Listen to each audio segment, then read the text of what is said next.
2, 3, 4.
There you go. A little bit of All the Things You Are. It's a classic jazz standard from all the way back in 1939. Jerome Kern and Oscar Hammerstein were working on a long-forgotten musical now. And this was one of the songs that survived, and that musical didn't. It played for 59 shows and then never played again. So, but what survived was this song, All the Things You Are. Now, there is a verse that goes along with this. What you're hearing now, what the standard is actually the chorus of the song, but there is a forgotten verse that goes along with it.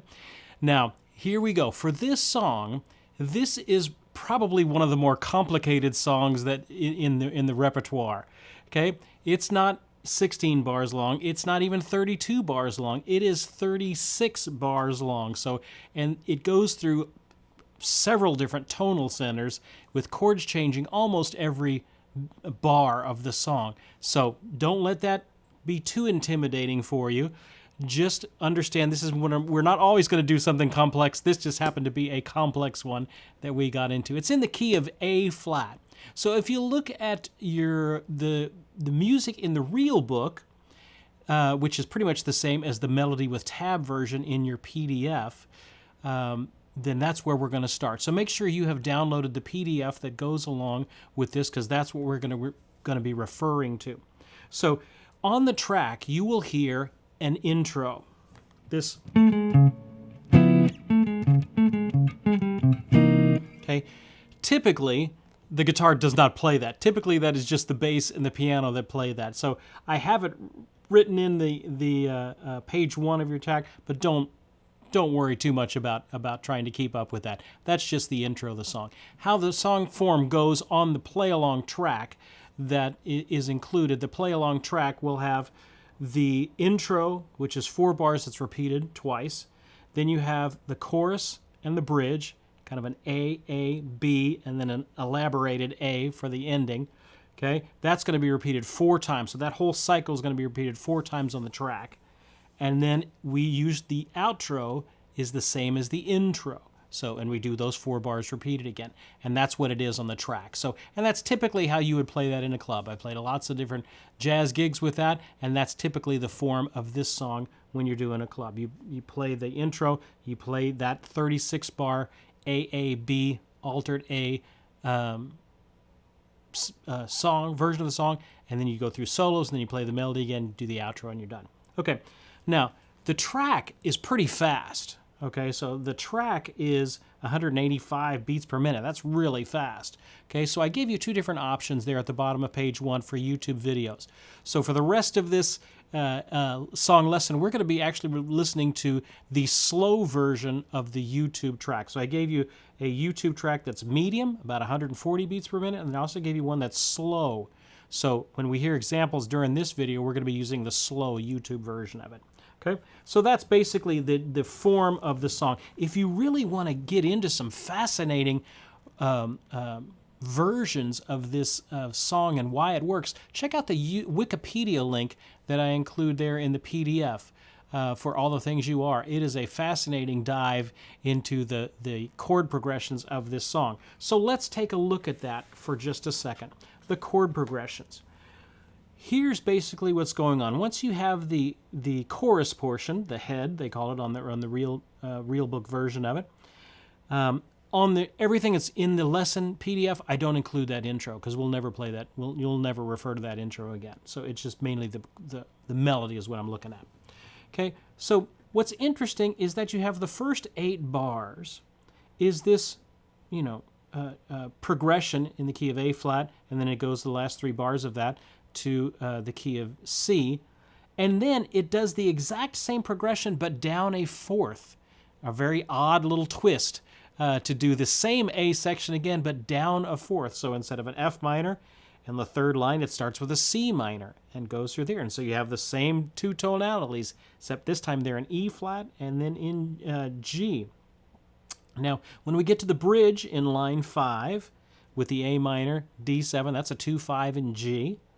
And then you have this F sharp minor 7 flat 5 to the B7. So just for a few bars, we're in E. Do you see the tonal centers that we're going to be talking about in a little bit?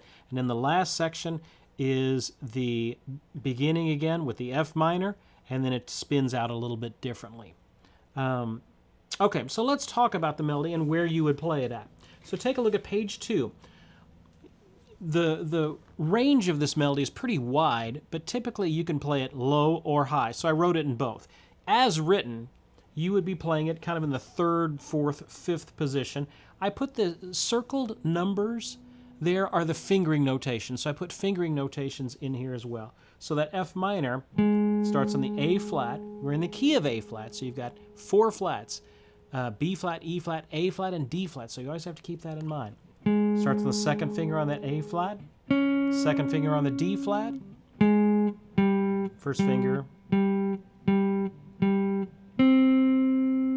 A lot of 1st fingers there, then pinky for the F, 2nd line.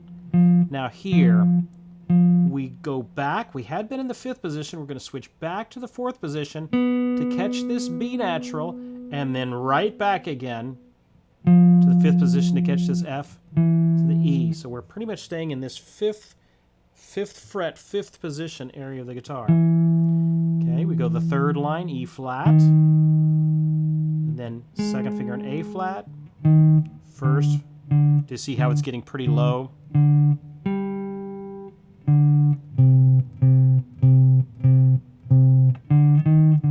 1st, 2nd, 1st, way down low, 3rd finger, okay? 3rd finger, bridge, next page. 2nd finger here. We slip back to the 4th position with our 1st finger to catch that B. 2nd finger. We're now in the 4th position. Now here is a problem. This is the 2nd line of page 3, the middle measure. You have the B flat, B, A, G sharp. Now you can play that 3rd finger, 4th finger, 4th finger, 3rd, or 2nd finger, 3rd finger, pinky, then back to the 3rd that way. That way you don't have so many 4, 4, 4s in a row there. Okay? And then we're back to where we started out before. A flat, 5th position.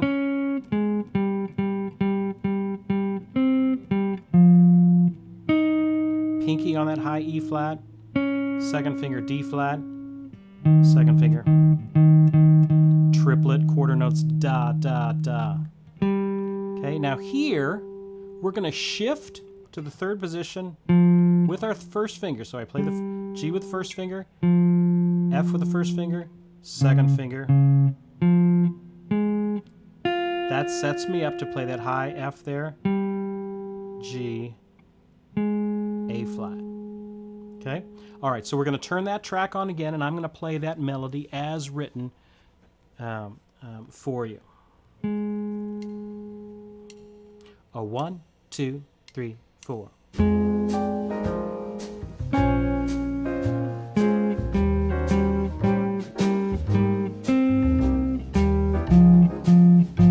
Shift back. 2nd finger on this E flat.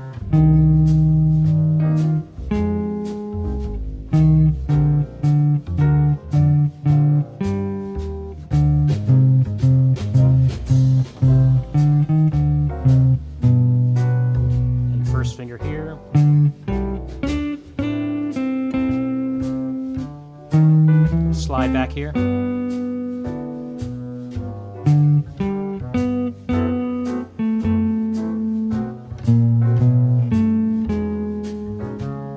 back up to the 5th position with our 2nd finger.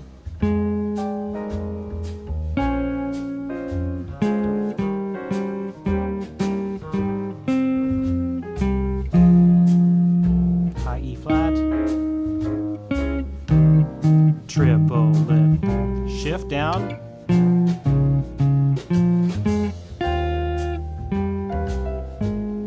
And there you go. So that's the lower version. Okay, so let's take a look at the up version. So this we're going to play in the 7th and 8th position on the guitar. So we're going to play it up an octave, which is something you typically do on jazz standards because it just gets kind of low down there. All right, so we're going to do it again here in just a second, but let's talk through it first. So we're going to start off in the 8th position with our 2nd finger on that A flat. Now a high A flat. 1st finger. 3rd. Shift back here to the 7th position. That means our pinky is going to be on that F. 3rd finger on the E. Okay, and then we just stay in the 7th position here. 2, 3, 4. 1st finger. Pinky. 3, 4, 1. Still in the 7th position.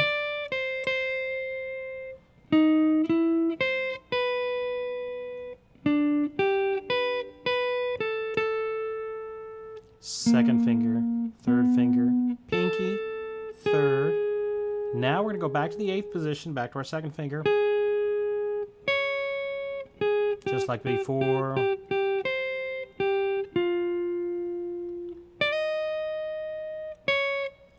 Here, watch this. Now, instead of playing the G here, I'm going to go up to the 3rd finger on the 3rd string. Okay, that's probably the trickiest part of this little version. Now I'm in the 10th position. 1st finger on the F, 2nd finger. All of that switch was to get me up so I don't have to stretch out here for that E flat there. So,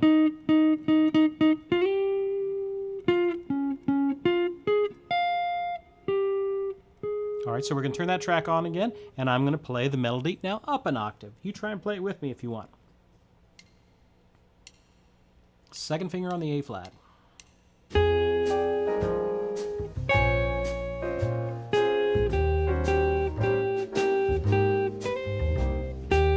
You can add, shift back. Now we're in the 7th position. You can add slides if you want to.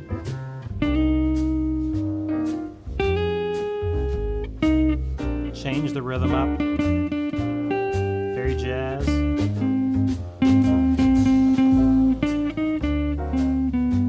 Just stay in that 7th position. 1st finger.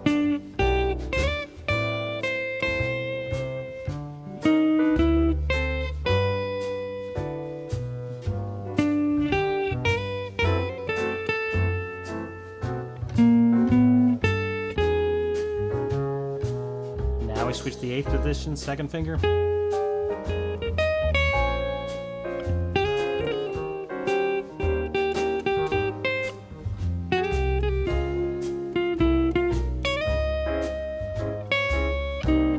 Shift.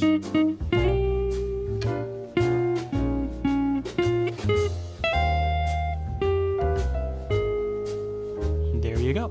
All right, so that's the melody in the upper octave there. Switch over the page. Now we have the basic chords. So if you're an intermediate player and you're just wanting to know where to start, we're kind of going through each getting more complex as we goes through this lesson. So take a look at the next page, page 6. This is if you've learned how to play the melody, now it's time to learn how to comp. So if I just wanted to accompany, and I'm not trying to do a chord melody or anything, but I'm just trying to accompany, then I would use these basic chords, okay? I'm not doing very many extensions. I'm not doing any chord substitutions. I'm pretty much just staying straight. So it starts off with this F minor, then F, B flat minor, E flat 9. Some of these shapes may be unfamiliar to you. That's okay. Just work on them. I know I'm showing them very fast, but as you work on them, they'll get more familiar. A basic C minor. Notice I'm just going down to the second string. I'm not playing the full version. Same thing here. Just going down to the second string. Same thing here. Now here I go all the way down to the first string. A minor 7 flat 5. Same thing as a half diminished. Okay, it's the same chord, just different name. D7, G major 7th. I slip up here for an E7 sharp 9. If you're wondering what those 7 sharp 9 chords, if you want to play them for the intro, that's an E7 sharp 9, so that means a D flat 7, sharp 9 in the beginning would be there. 3rd fret would be the C7 sharp 9. Okay. So let's go to the bridge. This is measure 17. See the little measure numbers down there? Right by the treble clef, at the bottom of the treble clef, that tells you the measure number. A minor, D7, G major 7th, F minor 7 flat 5, that's kind of an awkward shape, B7, E major 7th, bar with his 3rd finger there, just a little awkward C7 sharp 5, C7 augmented chord, and then these are the same as they were before, D flat, and then G flat 13th. We talked about in a previous lesson, those of you that you've gone through these before, we talked about a 4 chord and a variation of the 4 chord being this sub tonic, this a whole step below the tonic dominant chord. Here it is again. There's the 4 chord in the key of A flat. There's the D flat major.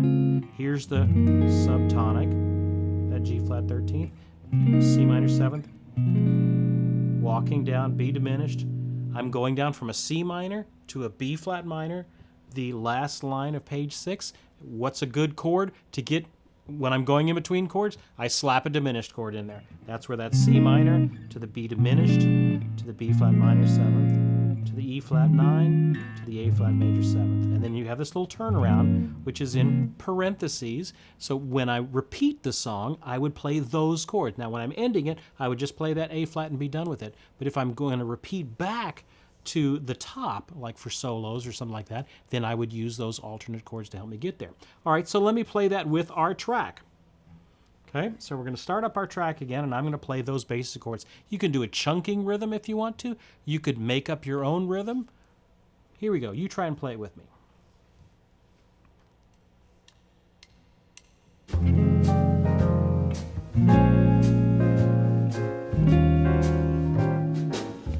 If I wanted to do a quarter note chunking rhythm.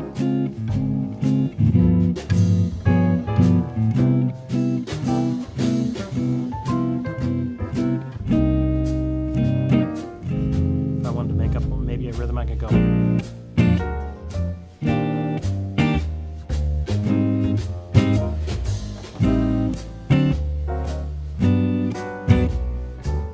Here comes the bridge, A minor 7th.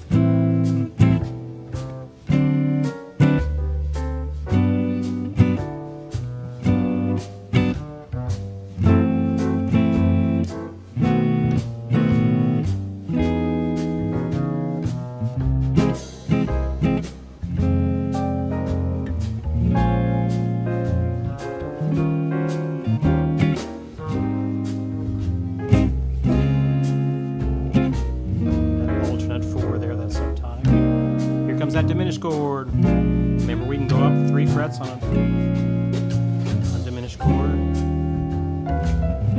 Now if I was going to do the turnaround, and that gets me back to the F minor. Okay, so those are the basic chords. So now let's take a look at the advanced chords, page 7. All right, so now we're going to jazz it up a little bit more, do a few tricks. Remember, one of the tricks that we can do is instead of an F minor 7th, I'm going to play an F minor 11th. Kind of a 4th chord, a chord built in fourths.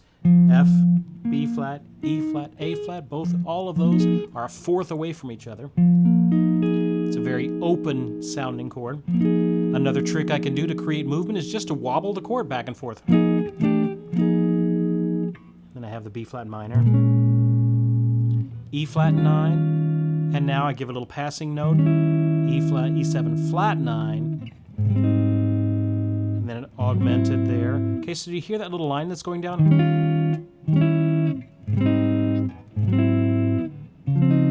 D flat major 9th, measure 5, D flat 6 9, then G 11th, G7 flat 9. Oh my goodness, we're getting kind of out of the key there to get us to that C major 7th. That's a hip little transition there. Then we have G augmented sharp 9, G augmented flat 9. Remember our utility chord here that we use a lot in jazz? That's a G augmented, but there's no G in it. There's a G down there, but the bass player is playing the G, so a lot of times the guitar players, we don't have to worry about things like that. Then we do the same, we'll do the same progression, but it's down a 4th, so it's down in C minor. So there I do the C minor 11th. I add the G there, and then just for fun, I get all of the next few versions keeping that G as the high note. There's the F minor 9th. There's the B flat 13th with the G as the highest note. To an E flat major 7th with a G as the highest note. How long can I keep this up? A flat major 7th. You'll notice the F minor 9th and the A flat major 7th. That's the same form, okay? They're interchangeable. Then I have a D7 on the track, but I do a flat 9. Oh, I'm sorry, I do the diminished version of it right there, and then I go up to the 4th fret and do the same thing. And then I make it a G major 9th right there. Very pretty little transition. Throw our same E7 sharp 9. So now I'm at the bridge, measure 17. I thought I would give some upper forms here. D 13th flat 9. Kind of giving some extensions there to the G major 9th. Very colorful. Keeping with my upper extensions, keeping other things up there. Then I have the minor 7 flat 5. Our utility chord, sharp 9, flat 9, E major 9th, C augmented 7th. I know that's a lot of forms, but this is the advanced chord, so this is a good place to learn all these good forms. Back to the chorus again. Oh, this is a great little run here. At 25, you have the F sharp minor, or F minor 11th. Then you have the B flat minor 9th, E flat 13th, E flat 7 flat 9 to the A flat major 9th. Oh, isn't that pretty? So I'll play that again. 25, 2, 3, 4.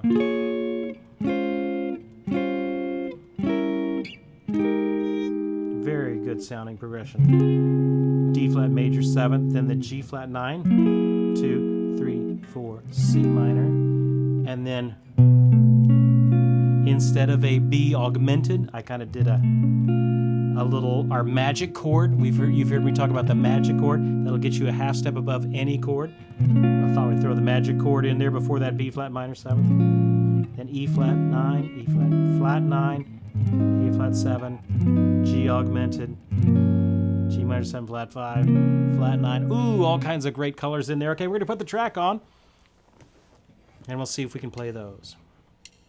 1, 2, 3, 4.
great changes there.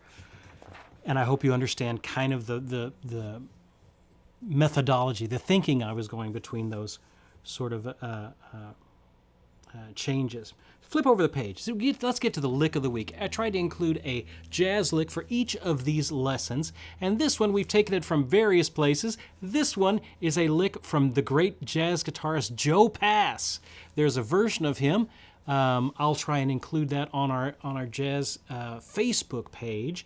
Let me give a plug for that. If you are not yet a member of the Jazz Guitar or Jazz Standards Academy Facebook page, I would encourage you to join that and just look under Jazz Standards Academy and you'll find it, and then I'll approve you and you'll get in.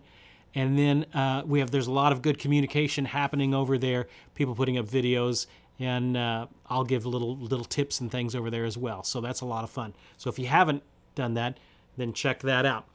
I will put up the version of Joe Pass playing All the Things You Are, and it's all transcribed out. One of the licks that he plays in there is I've heard Joe Pass play this lick a bunch of times, okay?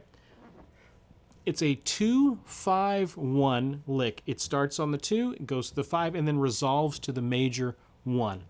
If we were in C, it would be a D minor 7th, G 7th to a C major 7th. This is what that lick would work over, okay? So it's rather involved, and it uses some chromatic notes to it. So we're going to go through it really slow. All right? This lick begins with the 4th finger. Okay? So let me just play it for you. There's 2 versions. There's a lower string set version that starts on the 5th string, and then there's a higher string set version which starts on the 4th string. So here's the one that starts on the 5th string.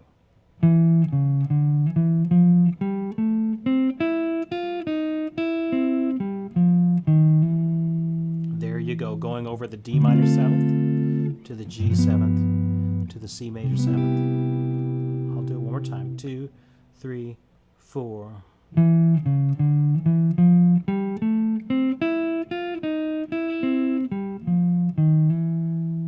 Okay, starts out on the 4th finger. Now, look at that note. That's the E of a D minor 7, so that's actually the 9th of the D minor. And what's great about this lick is you'll see it goes above and below all these different chord tones, okay? And then wobbles. So a lot of times you can just take the arpeggio and start, half step above, half step below, and wind your way into a great lick. That's exactly what's happening here. I surround that D minor, then I just walk up. Now, it's a G7 chord, so I'm going to do a half step below the F.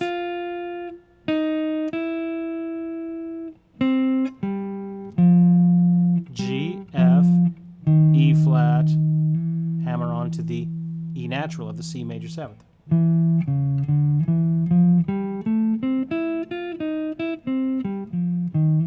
2, 3, 4.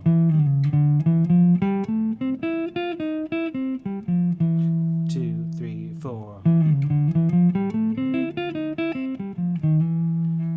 A complicated lick, but a very useful lick in jazz, taking you from the 2 to the 5 to the 1. So that's it, lower octave on the 5th string. If I wanted to do it on the 4th string, kind of up an octave, well, unfortunately that gets me pretty high on the instrument if I do it in C. So it starts out with, again, the 4th finger, 1st finger, and then I slide up with that 1st finger.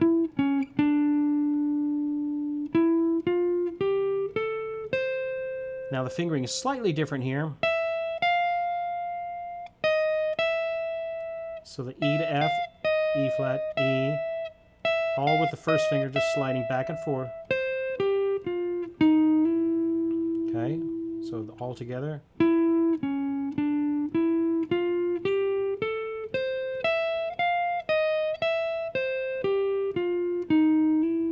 2, 3, 4.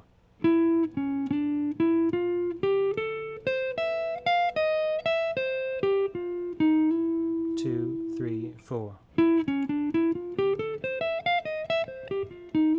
Okay, you can even maybe kind of pull off down to that C sharp. A great little lick for over a 2 4 bars of a 2, 4 beats of a 2, 4 beats of a 5, and then resolving to the third of the 1, which I like to, jazz likes to resolve on the thirds and interesting notes. So that's a stereotypical jazz lick. Now, when you learn a lick, I have written on the page, bottom of page 8, when you learn a lick, learn it in every fingering combination possible so that you can use it in a variety of places. Don't just learn one lick in one spot, okay? So like if I wanted to play it in C major, let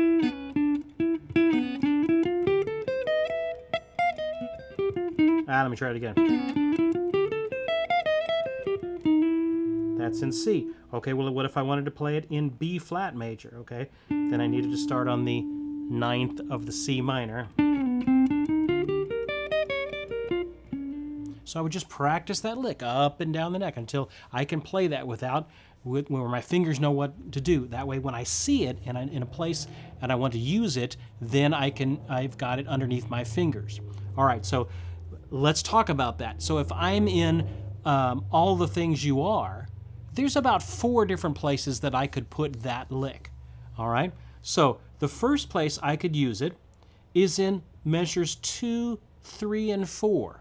Now, of course, I have to put it in the key of A flat because that's a 2, 5, 1 in A flat, a B flat minor 7 to an E flat to an A flat 7. That's a 2, 5, 1 in A flat. So if I start on the 9th of the B flat minor,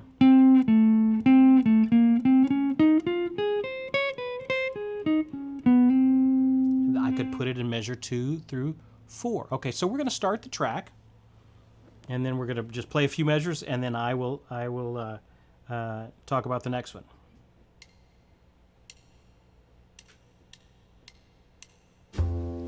Here.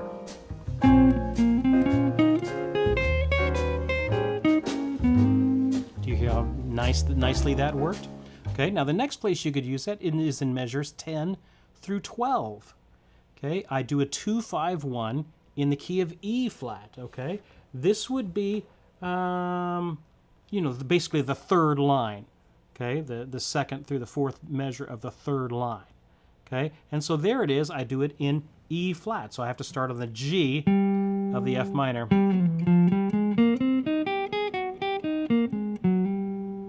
All right, so we're going to play that track again. I'm going to play the first one, and then I'm going to play the second one at the right time for that. Here's the F minor. Here's our lick here.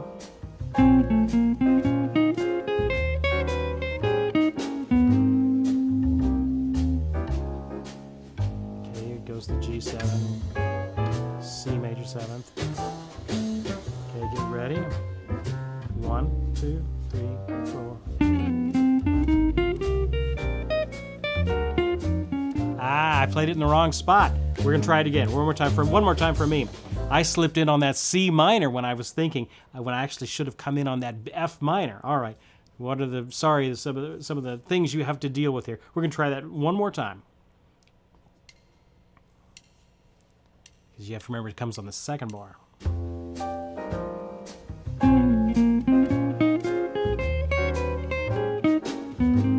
There it is. Okay, now here's the D flat major 7, G7, C major 7th. Okay, now we play the C minor. Get ready for the lick here.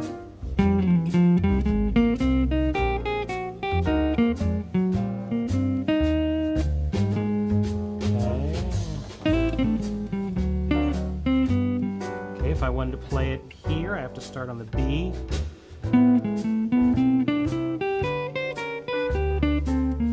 I can even play it over the F sharp minor.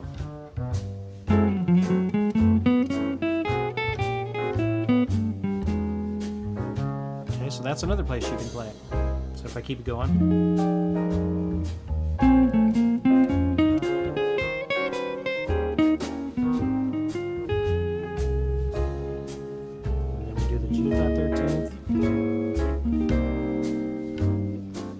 So I could do it here.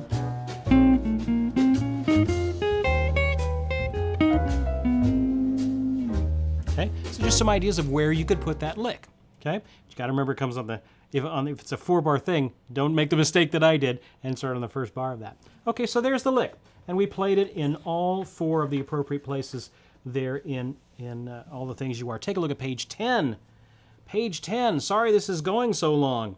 Okay, one of the things, there's a lot of chords in this song. So a lot of times it helps to group chords together by the keys that they come from. So I wrote this version of it out on page 10 to show you that the F minor, the B flat minor, the E flat 7, the A flat major 7, the D flat major 7, the first 5 bars of the whole song, that's a lot of chords. If I don't want to keep up with that, I can understand that all of those chords are coming from the key of A flat major. So I could just play in A flat major over all those 5 bars. But when I get to measure 6, that G7 going to the C major, those 2 chords are in the key of C major. So I have to switch to the key of C major. So I'm not playing all these individual chords, I'm just playing by tonal centers, by what key those particular chords are being pulled from. If I look in the 3rd line, measure 9 there, those 5 bars there from 9 to 13, those are in the key of E flat major. So I could just play in the key of E flat. The next 3 bars after that is G major. Now, not every chord you're going to be able to fit into this tonal center idea. So that's why that E7 sharp 9, you kind of just have to play chord tones there or something else, because I can't really play in G major over that one particular chord. But over the bridge, from measure 17, 18, 19, and 20, that's all G major. I can play in G major through all of that. The next 21, 22, 23, that I can play in E major, because those 3 chords are in E major. The C7 sharp 5, I kind of just have to play a couple of chord tones. I can't fit that into the tonal center. The next one, the next line down, that's back in A flat again, just like we did. And then toward the end, that G flat 13th, that doesn't fit in the tonal center, neither the C minor or the B diminished, but that B flat minor, E flat 7, A flat major 7th at the end, that's all A flat major again. Okay, so we're going to turn the track on one more time. If you can hang with me one more time. That means when I'm soloing, I don't have to think about all these chords. That's a lot of chords to keep up with. I can just think of being in the key that's active when those bars are happening. So I'll try and talk you through it. So we're going to start off in A flat major, and then after a few bars, we're going to switch to C major. I'm just going to play an A flat major.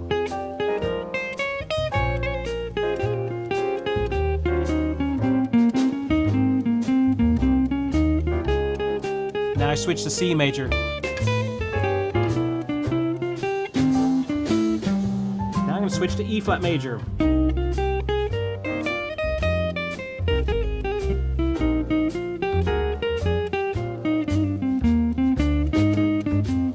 G major. Then I just stay in G major.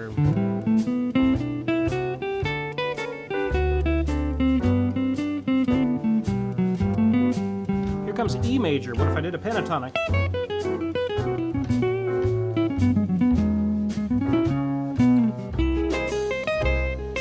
Back to A flat major.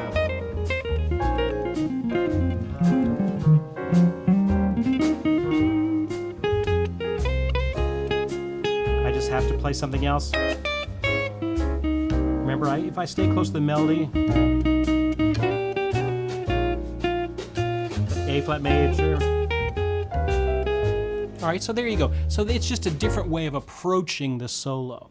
So if you want to know where to start, this is a way to tackle all that many chords. Now, next page, page 11. A good place to start is to take those chords, every chord in the song, and write out the chord tones that are in that. If you're unfamiliar with that, we're currently going through a series called How Music Works. And that tells you about scales and keys and key signatures and chord tones and triads and all that sort of stuff. So if you're a little unfamiliar with some of these chord tones, I actually wrote them out on page 11. So every chord, you know, the F minor 7th, the notes that are active in that is an F, an A flat, a C, and an E flat. And there's a whole bunch of them there. Gosh, there's 4 columns of chords there. This was a big one. Most of them aren't that bad. So if you're just starting with this, don't be discouraged. This is just a little bit more advanced. It's good to stretch. It's good to play some new things. So we've talked about playing in tonal centers. We've talked about playing the lick of the week in the different places that works there. Now, here's the a closing thought here before we get to the chord melody. Don't get overwhelmed with all of this stuff. If you're not ready for the advanced chords or the lick of the week or anything like that, just work on the melody. That's the beauty of this. You've got stuff for any levels of player. So don't get overwhelmed. Don't worry about it. Don't feel like, oh my gosh, I'm not going to be able to conquer everything. Just do what you can, and leave the rest for as you're learning and getting better at it. Okay. One last thing is the chord melody. Okay. So I'll try and not go too long on this, but here's the chord melody. This is an advanced arrangement, so just hang on. This one is got some twists and turns in it, but let me just talk you through it. Starts out with our F minor 11th, going back and forth. E flat 7, E flat or E diminished. I land that first note of that D flat major 7th, and then I play the rest of the chord. Throw a little D diminished in there just for some movement. B diminished right there. I play the note and then C major 7th, C 6th, and then back and forth. And then I basically do this exact same progression again, just down at C. A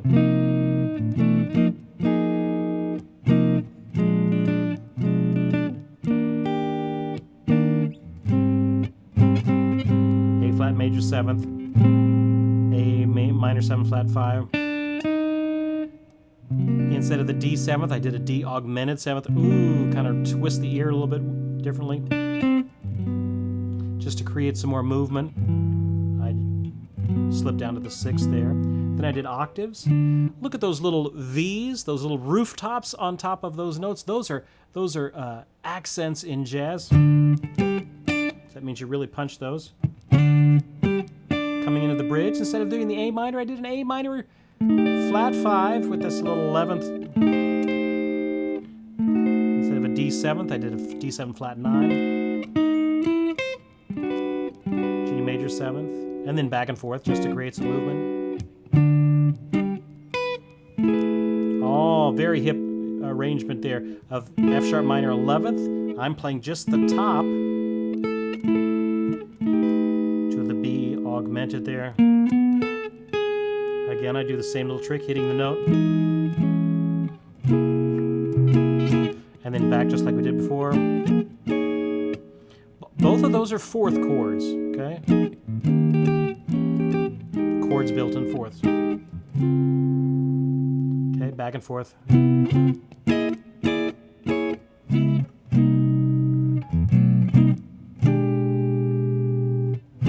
All right, take a look at that line here, page 14, middle line. There's a lot there. D flat major 7th, back and forth. G flat 13th, our little utility chord. Then I'm going to work my way down.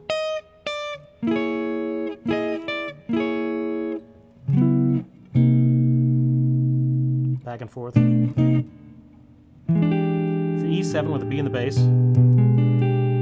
It's just kind of, don't think of it as an E7, think of it as a B diminished, just with some added tones in it. Then B flat minor. Go down to the 3rd string, down to the 2nd string. Then I put my pinky on this, and then we have the E flat 13th, E diminished, then A flat 6th, same shape as the F minor 11th. Okay, so let me play all of that for you. 1, 2, 3, 4.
All the Things You Are. A great standard. I'm sorry it's so complex, but you can do the beginning parts, you can do the melody, pick an octave, you can do the chords. If you want to try the advanced chord melody, it's there for you too. Keep up the great work. I will see you in the Zoom classes. You got plenty to work on. We'll see you next time.